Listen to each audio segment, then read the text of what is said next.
তৃণমূলের নতুন ব্লক সভাপতির নাম ঘোষণা। মালদা, উত্তর দিনাজপুর ও দার্জিলিং জেলায় নতুন ব্লক সভাপতির নাম ঘোষণা। তৃণমূলের পক্ষ থেকে টুইট করে জানানো হলো নতুন ব্লক সভাপতির নাম। তৃণমূলের মাদার, মহিলা ও যুব সভাপতির নাম ঘোষণা করা হলো। মালদা, উত্তর দিনাজপুর এবং দার্জিলিং জেলায় নতুন ব্লক সভাপতির নাম ঘোষণা তৃণমূলের পক্ষ থেকে টুইট করে জানানো হলো নতুন ব্লক সভাপতিদের নাম। তৃণমূলের মাদার, মহিলা ও যুব সভাপতিদের নাম ঘোষণা করা হলো টুইট করে।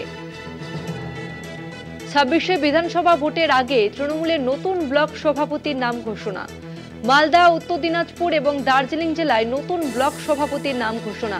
তৃণমূলের পক্ষ থেকে টুইট করে জানানো হলো নতুন ব্লক সভাপতির নাম।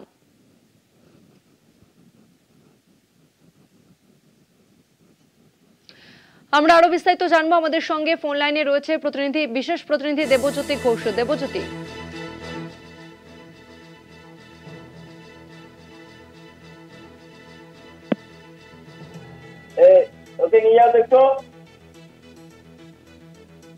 দেবজ্যোতি, আমার কথা শোনা যাচ্ছে?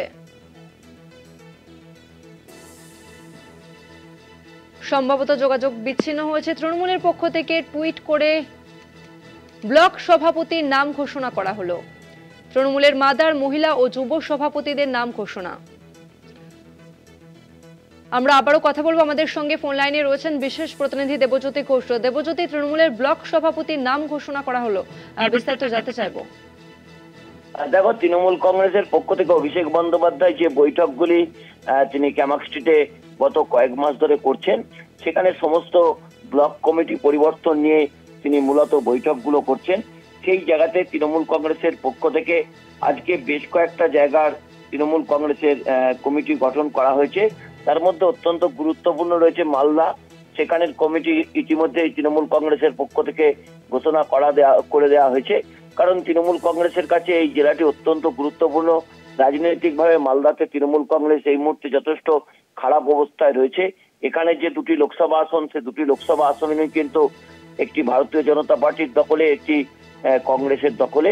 সেই জায়গাতে তৃণমূল কংগ্রেসের পক্ষ থেকে স্বচ্ছ তৃণমূল কংগ্রেস নেতৃত্ব তাদের সামনে আনার চেষ্টা করা হয়েছে এবং সেই মতোই কিন্তু অভিষেক বন্দ্যোপাধ্যায় এবং সুব্রত বক্সী গত কয়েক মাস ধরে বৈঠক করছেন। এবং দ্বিতীয়ত যে পরিবর্তনটা তৃণমূল কংগ্রেসের করা হয়েছে, সেটা হচ্ছে দার্জিলিং সমতল।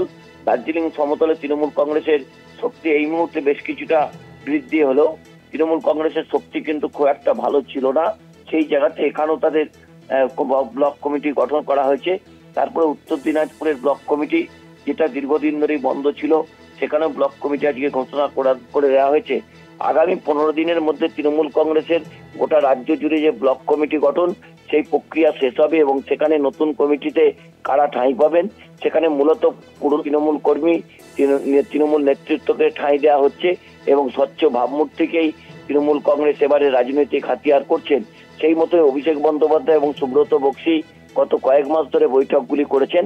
আরো কয়েকটা দক্ষিণবঙ্গের জেলার বৈঠক এখনো বাকি রয়েছে, যেমন উত্তর 24 পরগনার একটা অংশের বৈঠক বাকি রয়েছে, পুরুলিয়ার মতো জেলার বৈঠক বাকি রয়েছে, দক্ষিণ 24 পরগনার মতো সাংগঠনিক জেলার এখনো সাংগঠনিক বৈঠক হয়নি। কলকাতা দুটি যে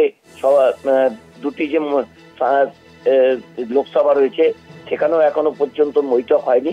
তবে যে জায়গার বৈঠকগুলি হয়েছে, সেখানে ব্লক কমিটি গঠন করে দেওয়া হলো। ইতিমধ্যে তারা কিন্তু কাজ শুরু করেছেন। তৃণমূল কংগ্রেস নেত্রী মমতা বন্দ্যোপাধ্যায় সেই ব্লক কমিটিগুলো ঘোষণা করেছেন। কিছুক্ষণ আগে তৃণমূল কংগ্রেস তাদের এক্স হ্যান্ডেলে সেই তথ্যকে সামনে এনেছেন। অর্থাৎ 26-এর বিধানসভা নির্বাচন, সেই বিধানসভা নির্বাচনের আগে তৃণমূল কংগ্রেস সার্বিকভাবে প্রস্তুতি নিচ্ছেন এবং সেই মতোই ব্লক কমিটি ঘোষণা করলেন তৃণমূল কংগ্রেস নেতৃত্ব। তাজমিনা, ধন্যবাদ তোমাকে দেবজ্যোতি।